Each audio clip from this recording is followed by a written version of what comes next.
OIC for the year 2026. And on this very delightful note, we're very honored to have with us live over the phone Dr. Yehya Abdul, the Tourism Council. Good morning, Dr. Abdul. Good morning, Ms. Dean. How are you? How are you doing, sir? So, can you please talk to us more about historic Islamic Cairo and the ancient settlements, Fustat and other early Islamic settlements, and the foundation and expansion of Cairo on that particular era? Well, really, upon the arrival, of Amr ibn al-As, in 641, AD, and the establishment of the Fustat, on eastern bank of the Nile, protected by the mountain and by the river. Prior to that, the capital of Egypt was Alexandria for 1,000 years. Since 333, the arrival of the, Alexander the Great, upon the continuation of the Roman Empire connected to Egypt. So that's why, for 14 centuries now, since 641, the establishment of Fustat, Egypt, has, a new capital founded, and Cairo became, currently the capital of its great metropolis. But of course, there has been development. For example, Fustat went for 100 years. Then there was another, establishment by the Abbasid dynasty, and that was Al-Askar. And that went again for 100 years, and then Ibn Tulun established a new capital, which is Qataya. And then again, we had, Gawar Saqali, who went on the foundation of current Cairo in 969 AD, which is for 1,055 years now. So this is the current capital. We are using, its facilities, attractions, history, and heritage.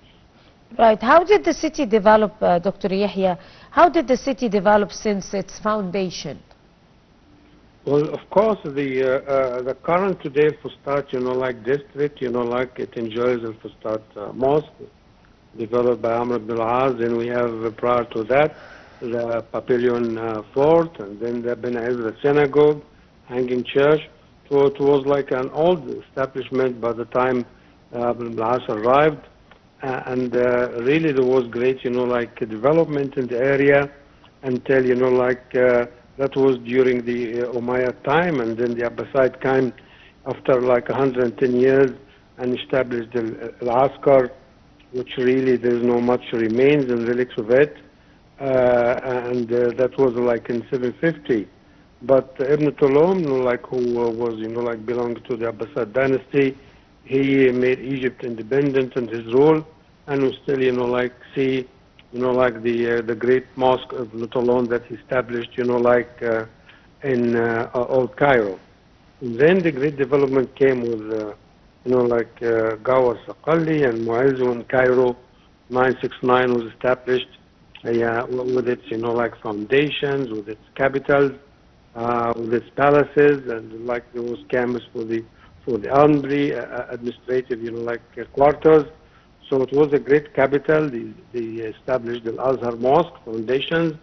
So since that time, every new, ruler comes with a dynasty, and they add, and then we have the Ayyubid dynasty after that, and the Mamluk was established in 1250, and that was a glorious times for over 300 years. We enjoy, all the palaces, the mansions, the sabils, the madrasa, and the mosques, that we currently, visit and tour in Old Cairo. Right. Of course, the nomination file for Cairo encompassed a wide array of captivating sites, like the iconic Giza Plateau, the Saqqara, the religious complex, the renowned mosques of Al-Hakim, the Azhar, and also Ibn Tulun, as well as the Holy Family journey, the path of the Holy Family. So if you would like to elaborate on that, also how valuable are all those sites? Well, of course, these are, like the great manifestations, like an archaeological and civilization sites that visitors, like and locals in Egypt, they like to tour from time to time. But Cairo, as an ancient and old capital, it has two major developments. The first, like with the Muhammad Ali dynasty, was a foundation, like for the rule by the time, and there was Alexandria like a summer capital as well. And since, like Ismail Pasha, with the opening of the Suez Canal, he established, like New Cairo. Like we remember the opera, the Gezira, the Zamalek, and the Ismailia, which is currently Tahrir Square. So there was a great development of gardens, mansions, palaces, schools, and hospitals, and that was followed really after the Muhammad Ali dynasty and Philip Ismail by the establishment of Heliopolis, the new, like district, like that has been over 100 years old now, which was a great development, like the old capital.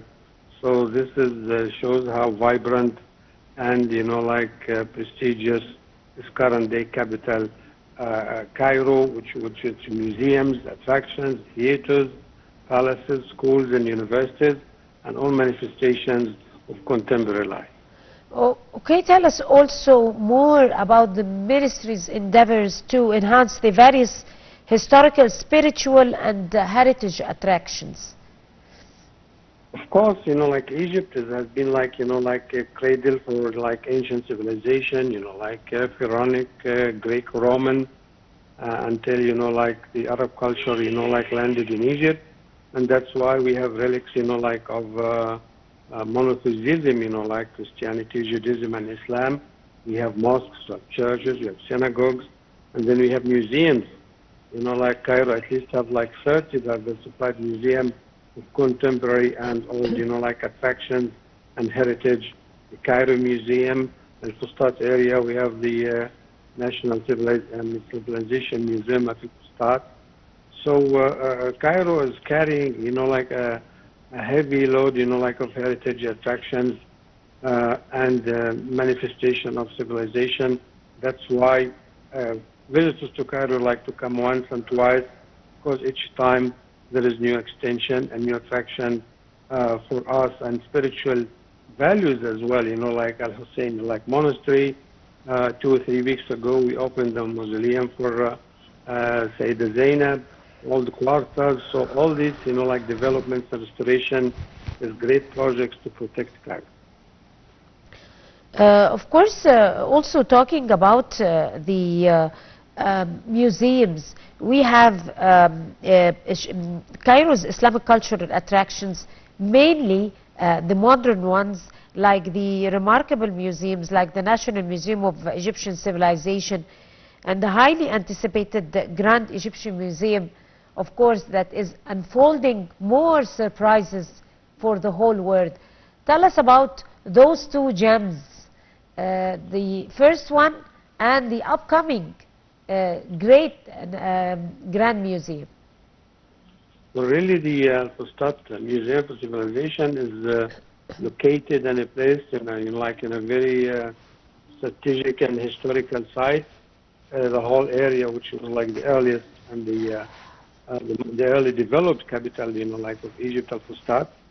So really, it's a great location, and it has been developed with the help of the like UNESCO, European Union, many, like organizations in supporting this to upgrade and renovate the location where it is now located.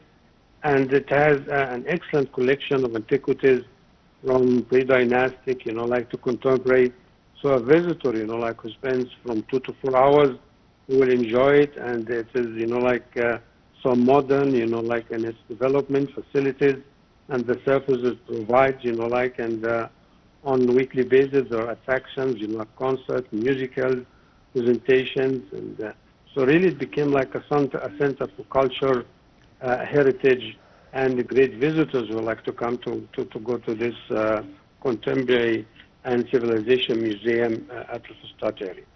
Right. How do you evaluate the efforts exerted to develop the innovative cultural tourism initiative called Cairo City Break?